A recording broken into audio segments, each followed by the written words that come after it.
Hello friends, welcome back to my channel. तो बढ़ते हैं इस सीरीज के 14th एपिसोड की तरफ। एपिसोड के स्टार्ट में हमें इन दोनों को वापस आते हुए दिखाया जाता है, जहां जुआन इससे पूछ रहा था कि तुमने इन लड़कों के साथ काफी फ्रीली एंजॉय किया। ऐसा लगता है तुम्हें इन लोगों से कोई हेजिटेशन नहीं होती और तुम लोगों का साथ टाइम काफी अच्छे से गुजरा है। इस पर नैनजिंग बोली, तुमने बिल्कुल ठीक कहा, वो लोग बिल्कुल मेरे भाइयों की तरह है। जिस तरह मैं सीसी से केयर फ्री होकर बात करती हूँ, ऐसे ही मैं इन लोगों से भी कर सकती हूँ। यहाँ जुआन पूछने लगा कि क्या मैं भी तुम्हारे लिए सीसी की तरह हूँ, यानी कि तुम मुझसे भी केयर फ्री होकर बात कर सकती हो। ये बोली, बिल्कुल भी नहीं, तुम ना तो मेरे क्लास फेलो रहे हो और ना ही मेरे बचपन के दोस्त। वो फिर भी इंसिस्ट करके पूछने लगा कि मैं तुम्हारे साथ नॉवल लिख रहा हूँ, तुम जब चाहे मुझे टेलीपोर्ट कर लेती हो और मैं तुम्हारा नाइबर हूँ, तो मैं तुम्हारे लिए कुछ न कुछ तो हूँगा ना। जवाब में नैनजिंग बोली कि क्या तुम भी मेरे भाई बनना चाहते हो, बिल्कुल ही उन लड़कों की तरह। बेचारा जुआन अभी से क्या ही कहे। खैर, नैनजिंग मजीद बताने लगी कि तुम मेरे साथ नॉवल लिख रहे हो तो तुम मेरे सोल बिजनेस पार्टनर हुए, जो कोई और कभी भी नहीं हो सकता। इस पर जुआन को कुछ न कुछ तो तसल्ली मिली कि कम से कम मैं दूसरों से तो अलग ही हूँ इसके लिए। नेक्स्ट सीन में जुआन उसका लिखा हुआ नॉवल पढ़ रहा था और यहाँ नैनजिंग दिल ही दिल में सोचती है कि ये जरूर अब मुझ पर हंसेगा,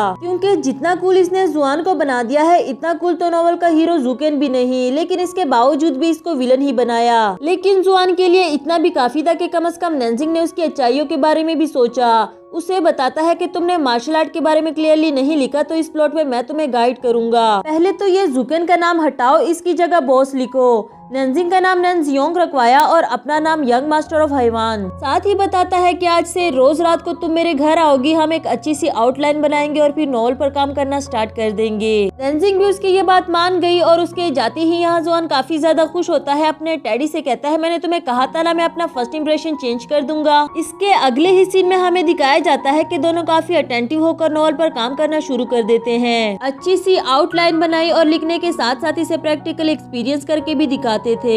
जुआन ने मार्शल आर्ट की कुछ रियल ट्रिक्स भी करके दिखाई, जो नैनजिंग ने इससे पहले कभी भी नहीं देखी थी और काफी ज्यादा इम्प्रेस हुई। एंजॉय करते हुए, एक दूसरे का ख्याल रखते हुए कुछ ही दिनों में इन दोनों का नॉवल कंप्लीट हुआ। जुआन ने नॉवल का नेम भी डिमोनिक नाइबर से बदलकर माई हीरो मास्टर रख दिया, जबकि नैनजिंग ने इसे दोबारा से चेंज करके मिस्टर बैड रखा। यहाँ नॉवल तो कंप्लीट हो जाता है, लेकिन नैनजिंग अभी भी कह रही थी कि मुझे ये हम दोनों की डेटिंग वाला प्लॉट कुछ ज्यादा अच्छा नहीं लगा। हाँ, मैं मानती हूँ कि एक विलन भी हीरो हो सकता है, लेकिन हम दोनों का रोमांस रियल से बिलोंग तो नहीं करता। इसके बाद ऑफिस का सीन दिखाया जाता है, जहाँ नॉवल आर्टिस्ट के एवेल्युएशन का काम हो रहा था। वही मिस ये किंग भी अपनी बिजनेस ट्रिप से वापस आती है और नैनजिंग उन्हें देखकर काफी ज्यादा खुश हुई। उन्हें बताती है कि आपके दिए हुए टास्क हमने कितने अच्छे से परफॉर्म किए। ये किंग ने उसे इसके लिए अप्रिशिएट किया। साथ ही बताती है कि कभी भी अपने नॉवल को लेकर कंफ्यूज मत होना, हमेशा कॉन्फिडेंट रहो। इसके बाद रिपोर्टर ये किंग के पास शॉर्ट लिस्टेड ऑथर की लिस्ट लेकर आता है, जिसमें नैनजिंग का नाम सबसे ऊपर था। बताता है कि नैनजिंग ने कितनी यूनिक, इनोवेटिव और डिफरेंट स्टोरी लिखी है। सभी जजेस को पढ़कर काफी ज्यादा अच्छी लगी। ये किंग को तो सुनकर और भी ज्यादा अच्छा लगा, क्योंकि उसे नैनजिंग की राइटिंग एबिलिटीज पर पूरा ट्रस्ट था। कहती है, कल ही शॉर्ट लिस्टेड लोगों के लिए इंटरव्यू के लिए इनवाइट कर देना और बाकी का प्रोसेस हम बाद में देखेंगे। इधर नैनजिंग तो सेलेक्टेड होने का ईमेल पढ़कर इतनी ज्यादा खुश हो गई कि खुशी के मारे जुआन को ही हक कर बैठी। जुआन भी उसके ये सिली एक्ट्स देखकर स्पीचलेस हो जाता है, लेकिन दिल ही दिल में सोच रहा था कि ये मेरी लाइफ के सबसे अच्छे मोमेंट्स है। कल मैं तुम्हारे साथ इंटरव्यू देने जाऊंगा। तो अगली सुबह ये दोनों काफी अच्छे से ड्रेसअप होकर जाते हैं इंटरव्यू देने के लिए, जहाँ मिस ये किंग इनकी स्टोरी की काफी ज्यादा तारीफ कर रही थी। नैनजिंग से कहती है, तुमने तो डायरेक्टली ही अपने हीरो को विलन बना दिया, शायद ही कभी किसी ने ऐसी स्टोरी लिखी हो। मार्शल आर्ट के लिए नैनजिंग सारा का सारा क्रेडिट जुआन को देती है और यहाँ रिपोर्टर ने भी इन दोनों की टीम को ऑसम कह दिया। बाकी के प्रोसेस के बारे में तुम दोनों को बताया जाएगा। यहाँ जुकेन आता है और ये किंग के बारे में सुनने के बाद बगैर कुछ और पूछे फौरन से उसके कैबिन में पहुंच गया। इधर जुआन भी जाते हुए नैनजिंग से कहता है कि मैं ऑफ टाइम पर तुम्हें लेने आऊंगा, जिसे सुनकर वो काफी ज्यादा खुश हो गई, क्योंकि इससे पहले कभी भी किसी लड़की ने उसे ऐसे ट्रीट नहीं किया। दूसरी तरफ जुकेन आकर वही बात पूछता है जो ये किंग मिलकर उसे फेस टू फेस बताने वाली थी, और ये भी थोड़ा सोचने के बाद बोल ही देती है कि क्या तुम मुझ में इंटरेस्टेड हो। ये मैं नहीं पूछ रही, लेकिन मुझसे किसी ने पूछा था, इसलिए मैं तुमसे कंफर्म करना चाह रही हूँ कि हम दोनों इतने सालों से सिर्फ फ्रेंड्स ही हैं और आगे भी रहेंगे। जुकेन उसकी ये बात सुनकर बगैर कोई रिस्पॉन्स किए वहाँ से चला गया। घर में बैठकर सोचता है, आखिर इस लड़की को मेरी फीलिंग्स कब समझ में आएंगी। नेक्स्ट सीन में जुआन को नैनजिंग के साथ वॉक करते हुए दिखाया गया। उसे अपना कोट पहना देता है, जिस पर नैनजिंग कहने लगी कि आज तुम कुछ ज्यादा ही रोमांटिक नहीं बन गए। एंड जुआन बोला कि मैं सिर्फ तुम्हें नॉवल में लिखी हुई लाइंस फील करवाना चाहता हूँ, बताओ जरा हमने क्या लिखा था। ये बताने लगी कि हीरो हीरोइन ने साथ खाना खाया, एक साथ मूवी देखी, वॉक की, उसे अपना जैकेट जैकेट पहनाया और फर्स्ट टाइम हाथ पकड़े। बाकी सब तो हो चुका था, अब जुआन फर्स्ट टाइम उसका हाथ पकड़कर उसे ये फीलिंग्स भी फील करवाना चाहता है। लेकिन हमारा जुआन ये भी पर्पसली कर रहा है उसे अपनी फीलिंग्स बताने के लिए, और कहीं न कहीं नेंजिंग भी उसे फील करने लगी। घर आकर वो काफी ज्यादा खुश होती है जुआन के पिक्चर्स को देखते हुए, सोचने लगी कि क्या यही वो फीलिंग्स है जिसे मैंने हमेशा के लिए ढूंढना चाहा। और उसे क्या पता था कि ये स्पेशल वाली फीलिंग उसे मिस्टर बैड के साथ आएगी। तो दूसरी तरफ बेचारा जुआन तो काफी मुश्किल में पड़ गया। सोचने लगा कि पहले तो मैं उसके साथ ज्यादा टाइम स्पेंड करना चाहता था, लेकिन अब तो मैं उसे हर टाइम अपने पास चाहता हूँ। यही इसका मतलब ये तो नहीं कि मैं उसका बॉयफ्रेंड बनना चाहता हूँ।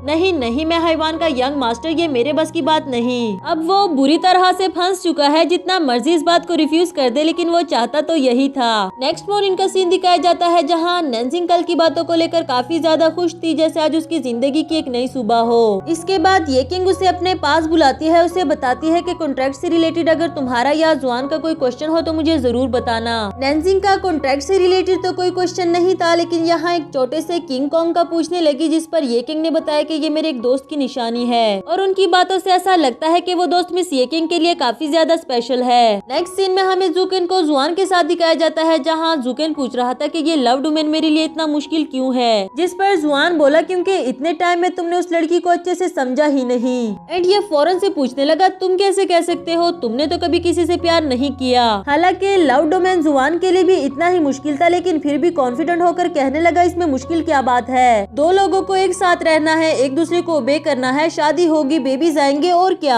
ये मोटिवेशन सुनने के बाद जुकेन फौरन से उठते हुए पहुंचता है ये किंग के पास, उसे बताता है कि मैंने नेंजिंग का नॉवल दोबारा से रीड किया और मुझे पता चला कि मेरा क्रिटिसिज्म गलत था। यानी कि अगर विलन कुछ गलत कर रहा है तो इसका मतलब ये तो नहीं कि वो एक बुरा इंसान है, हो सकता है इसके पीछे उसकी कोई वजह हो। इधर नेंजिंग भी समझ जाती है कि वो अपने दोस्त की छुपी हुई फीलिंग्स की बात कर रहा है। नेक्स्ट सीन में नेंजिंग को पेन कॉन्फ्रेंस के लिए ईमेल आती है, जिसमें सभी सेलेक्टेड ऑथर्स को 2 दिन और 1 रात के लिए आउट ऑफ सिटी जाना था। नेंजिंग तो ये सुनकर काफी ज्यादा खुश हो जाती है, इवन के सपनों में भी खो गई कि किस तरह वो वहाँ जाकर जुआन के साथ एंजॉय करेगी। अब नेंजिंग जुआन के बारे में सोचने लगी, इसका मतलब तो यही हुआ कि वो भी उसे पसंद करने लगी है। मिस जियाओ उसे ऐसे हवाओं में मुस्कुराता हुआ देख लेती है और वो जान बचाते हुए भाग आई। फिर जुआन के पास बैठे यही सोच रही थी कि इसे इस पेन कॉन्फ्रेंस के बारे में कैसे बताऊं, क्या पता ये मेरे साथ जाने से ही मना कर दे, क्योंकि उसे थोड़ी ना पता था कि जुआन उसे पसंद करने लगा है।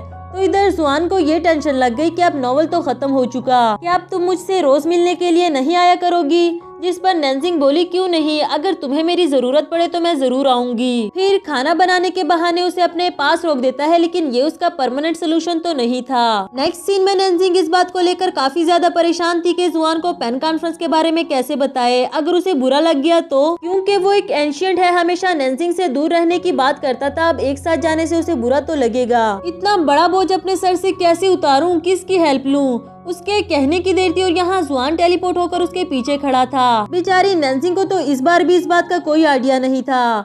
जुआन कहने लगा कि जो भी पूछना चाहती हो डायरेक्टली पूछ लो, इसमें मुश्किल क्या बात है। उसके इंसिस्ट करने पर नेंजिंग ने सारी बात बता दी, लेकिन कहती है कि अगर तुम नहीं जाना चाहते तो कोई बात नहीं, मैं कंपनी में इन्फॉर्म कर दूंगी। जुआन तो कब से ऐसा मौका तलाश कर रहा था, भला वो जाने के लिए मना क्यों करता, पर ये बोली कि मैंने जाने के बारे में अभी कुछ डिसाइड नहीं किया। इस बात से जुआन को तो कुछ समझ नहीं आई कि आखिर वो ऐसा क्यों कह रही है। ऊपर से मॉम भी आ जाती है और नेंजिंग इसे छुपाते हुए अपनी मॉम को संभालने लगी। फिर उन्हें किसी तरह अपने रूम में बेचकर फौरन से जुआन को अपने घर जाने के लिए बोला। वो जाते जाते कह देता है कि डिसाइड करके मुझे जरूर बताना, मैं तुम्हारे मैसेज का वेट करूंगा। नेक्स्ट मॉर्निंग दरवाजे के पास खड़ा यही सोच रहा था कि जैसे ही नेंजिंग आएगी मैं उसे इस बारे में पूछ लूंगा, पर ये तो नेंजिंग के बजाय उसकी मॉम थी। बताने लगी कि नेंजिंग तो सुबह ही अपने हाई स्कूल चली गई क्योंकि उनका कोई एनुअल फंक्शन था। वो हर साल अपने हाई स्कूल में फंक्शन की अरेंजमेंट करने के लिए आती है। इधर बातों ही बातों में मॉम ने बताया कि उसके पहले प्यार ने उसे डिसलाइक किया था, इसके बाद वो हमेशा सिंगल ही रही। जुआन भी काफी हैरानी से उसके पहले प्यार के बारे में पूछने लगा और यहाँ मॉम उसे इशारा करके बताती है। इसी के साथ हमारा यह एपिसोड भी खत्म।